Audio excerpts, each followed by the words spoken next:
Hello, and we are getting really close to the end of the alphabet because this week's letter is V, which means we have just four left, and the word is visionary. As a leader, you need to keep your eye on the future. Yes, there are a lot of things in the day-to-day that need to get done that you need to keep aware of and focused on. And if you're not also looking to the future, looking at the big picture, and it's a real skill that needs to be developed, this capacity to look at the details and also have the vision of the big picture and where things are going.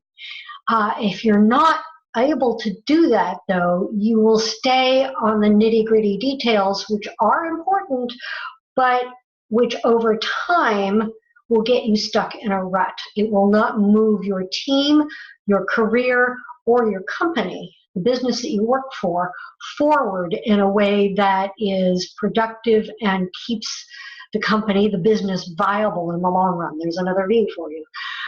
Having a vision of where you're going, a vision of the possibilities, so that you're not only stuck in, okay, this is the way we have always been going, this is the way we're going to keep going.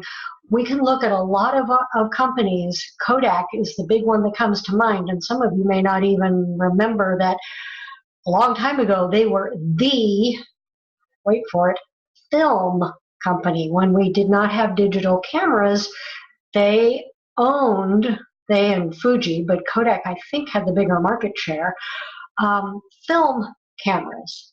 Where are they today?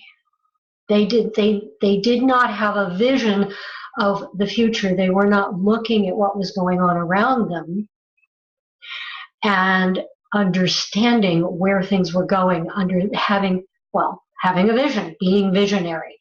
So keep an eye out. Next week's word for W actually is going to be very much related to this. Keep an eye on what's going on and make sure that even as you are perhaps not in the area of the organization that is actually setting strategy. Remember, we talked about being strategic before. Setting strategy and having that long-term vision as part of your job, it is important for the perspective of your career and your team to make sure that you are aware and coming up with ideas on your own. Perhaps even suggesting some ideas if it seems like you have a good one and it's appropriate, and of course the culture of your organization supports that.